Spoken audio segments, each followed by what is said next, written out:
Today we're talking with Professor John Ryan, who was in Afghanistan during the time they had a progressive secular government. So welcome, John. I wonder if you'd like to tell us a little bit about that time. I'd been in Asia for almost a year, and I was doing agricultural case studies, documentary accounts of farms, all started in Japan and wound up in Afghanistan. And I had heard just before I left Canada that they had had a revolution in Afghanistan. What year would this be? That was 1978. I left Canada beginning of May, and they had the revolution in Afghanistan April 27th. And I left just a few days after that. Never heard a word about it. So when I was in Pakistan, I took a bus from Peshawar through the Khyber Pass, which is what I had wanted to do all my life, to go through the Khyber Pass. And arrived in Kabul, and the way I did my research, I would arrive at the place and I would simply get a cab and tell them, not take me to your leader, but take me to the university, to the Faculty of Agriculture. I would like to see the dean. And that's the way I did my research. So we got to the university and took me in to see the dean. And he began by saying, you know, we basically have still a feudal agricultural system. Mm-hmm. Over 3/4 of the land is owned by landlords. And the landlords compose 3% of the population. And it's just a horrific state of affairs. So the king was overthrown in 1973, but nothing improved. In fact, conditions got worse. And the people wanted trade unions legalized, and they killed the leader of the movement. Actually, and there was a funeral for him on April 15th. And something like 15,000 people came to the funeral. The government then got spooked and they jailed all the labor leaders and Marxists. They didn't call themselves, they were Marxists, but they called themselves a labor movement. In any event, he said they jailed all the Marxist leaders. And he said when the population found out about this, he said on April 27th, a major demonstration took place in front of the presidential palace. And he says, and I was part of it. And he said, the police were there. They were ready to attack the crowd. And he said, just then, he said, we hear a great noise and a tank rolls up down one of the streets. And soldiers behind it. And the police initially thought, well, reinforcements. He said the soldiers fired a volley of shots over the heads of the police, told them to disperse, that it was obvious that the people had lost confidence in the government, and they said, we are here to get the resignation of the government. He said, instead of the army forming the government, they said, look, it's only the Marxist Party that have a decent program, economic and social program. So he said they went to all the jails, brought out all the leaders, and he said, including Professor Noor Mohammed Taraki. And he says, so Taraki is helped on top of the tank. He stands on the tank, looks around. He says, all right, I will form the government. Not even the CIA blamed the Soviet Union for this. In fact, Brezhnev and the Soviet Union were astonished at what happened. What reforms did he bring in? Well, that was the first thing. He gave women equal rights immediately. The important thing is there was complete separation of church and state. This was a secular, as you mentioned, a secular government. They recognized 7 languages. They started even the publication of books in the various 7 languages. Healthcare was established. But he said the whole matter of agricultural reform was a very difficult, tricky thing to do. Because he said the mullahs, it turns out that these landlords, most of the landlords were mullahs, the Muslim clergy. And he said they were telling the people in the mosques that only Allah can give you land. So he says, difficult thing. So they didn't push this. They had meetings with people trying to tell them, look, what we want to do is divide the land up so that every farm family would have the equivalent of the same amount of land. So if you have irrigated land, you'll get a smaller amount. If it's not productive land, you'll get a bigger amount. And he said the landlords were to get the same amount that the farmers would. I did 4 case studies. And I remember asking the first farmer, he was a dignified gentleman. I have a wonderful photo of him with his hat on, and the Afghan hat. And I would always ask him, how much money do you owe? And he looked at me through the translator. He says he doesn't owe any money. And I said, what? You are the first farmer in Asia since Japan that doesn't owe any money. How's that possible? And the agriculture professor with me says, we forgot to tell you yesterday. He said, we already started to enact land reform. On September 1st of this year, that's 1978, the government abolished all debts, all rural debts, except if you borrow the money within the last 6 months. And he says he doesn't owe any money because we canceled the debt a few months ago.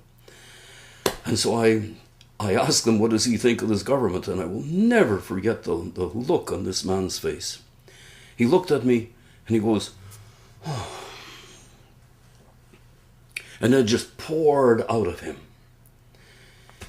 He said, the money that I owed, I inherited it from my father inherited it from his father. We never expected to pay it back. And he says, now it's suddenly like something happened from heaven. He says, I can still hardly believe it. I suddenly don't owe any money. My house is no longer in the landlord's property. It's once again on my own property.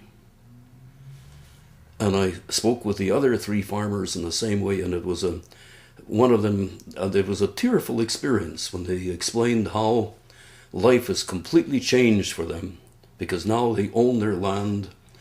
The landlords were charging as much as up to 40% interest, if you can believe that. So that's how they took the land over. And then in the evenings, I wanted to get my wife an Afghan coat, so I walked up and down the streets in Kabul, and there were many shopkeepers spoke English. So I said, what do you think of this new government? And he said, well, we're not quite sure what to make of it, because they're Marxist and Muslim. We're not quite sure how that's going to work out. They're Marxist and Muslim. He said, they have not interfered with our religion. Did you find it very peaceful there at that time? Yes, it was remarkable. Very few police, very few soldiers. And I have the most remarkable photo that I took at a bus stop to show you the cosmopolitan nature of the population at the time. I have a picture of a woman in a burqa. Right beside her is a woman in a business suit with a briefcase. And there's a man in a business suit. And there's a guy with his a big Afghan cap and so forth, all at the same bus stop. What happened to this Marxist government? Well, what happened is that the mullahs and the landlords, they were very unhappy about this. They wanted to stop the reforms. The other thing is that girls were to go to school. That was another big issue. That was a controversial thing. The Allah can only give you land. Girls are to go to school. There were people who opposed it. Well, in any event, the mullahs and the landlords wound up going to Pakistan as so-called refugees. And then it's Zbigniew Brzezinski that's responsible for this. Zbigniew Brzezinski was the security advisor to Jimmy Carter. Mm-hmm. He convinced Jimmy Carter, and Brzezinski bragged about this in an interview in Paris in 1998, where he said they wanted to overthrow this government because it was Marxist. And essentially it was they then aided the people who went to Pakistan to try to overthrow the regime because they didn't want land reform. From July of 79, then started giving money and Saudi Arabia and Pakistan to arm these mujahideen. And they would come in, like in Nicaragua. They would burn down clinics. If they found a teacher teaching girls, very often they would disembowel the teacher in the presence of the kids. That's the kind of thing that was happening. And so they... These are the mujahideen. Yes, the mujahideen. Mm-hmm. The big problem for them... Well, there was stage 2. The stage 2 was how the CIA actually got rid of Taraki. And this was a tricky kind of thing. There was a man called Hafizullah Amin. So Taraki was the president of Taraki was the president Afghanistan. of this progressive government in in Afghanistan. Afghanistan. From April to actually, from April 78 to September of 79. He got killed in September 79. Hafizullah Amin had been a PhD student at Columbia University. CIA recruited him. He went back to Afghanistan and pretended he was a hardcore Marxist. He worked his way up to the top. He became Minister of Defense. He then became the Prime Minister. And they staged a coup against Taraki. They actually killed him. They smothered him with a pillow. And then they attacked the members of his cabinet. They killed them, jailed them. Some of them went into exile. But he pretended he was a hardcore Marxist. He enacted draconian legislation against the mullahs and the clergy to further alienate them. Jailed thousands of people, undermined the entire Taraki government. But Soviet troops had appeared in Afghanistan in early December at the invitation of the government to try to deal with the Mujahideen. Oh yeah, there was another one I forgot to mention. Their big problem, the CIA's big problem, is that the Afghani people themselves were not fanatics. That was a big problem. So they started bringing in fanatic Muslims. It's portrayed in our media that they're sort of religious zealots. Yes, but the Afghan people themselves at that time were not. They don't have a history of They being don't have a fanatics. history of this. So where did the zealots come from? They came from Saudi Arabia, they came from Algeria, they came from Egypt. Something like 35,000 of them came in, including Osama bin Laden. And these are the people who came in and provided this zealotry, this hardcore fanaticism. And not only that, in Pakistan, they then started teaching the young Afghan kids in the madrasa schools, and they became the Taliban, you see. And these are the same people that were being funded by the CIA? Yes. The other thing, you know, everyone associates Afghanistan now with poppies and opium and this. Do you know, when I was there doing my research, I asked about this. They said, oh, no, that takes place only along the frontier with Pakistan. We don't have any of that in the country. And I did a study of poppy opium production in that northwestern frontier in Pakistan. The CIA did this to finance the war against the Soviets. So what was the main crop then in Afghanistan? Oh, raisins were their main exports, and well-tanned hides from sheep, and a particular kind of sheep that they had. The main crop was raisins. So what happened to that raisin crop? Well, they're still growing it, of course, but I mean, Afghanistan was completely self-sufficient in food production. The farmers were not all that bad off.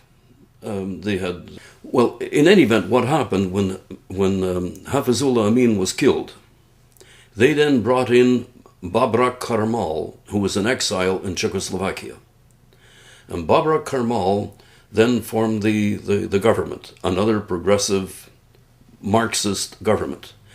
And he was at first welcomed as a hero because he released more than 10,000 people from jail that Amin had put them in. And he started to bring in the reform. But what he did, the big mistake, and this colossal mistake on the part of the Soviet Union, to deal with the Mujahideen, who are in there now by the tens of thousands, the Soviets decided to send in troops. And for the next 10 years, you had this horrific war in Afghanistan. And this is exactly what the Americans wanted. As far as the fanatic Muslims were concerned, here were these atheist infidels. They had to be thrown out. Well, they went on for 10 years. Gorbachev wanted to get out of there. And he made an arrangement that he would get out in 89. But the agreement was that the Americans had to stop funding the Mujahideen, and the Soviets would pull out the troops, and they would stop funding the government. The Soviets did that, but the Americans did not. And everyone is of the opinion that when the Soviets left in 89 that the Marxist government collapsed. It didn't.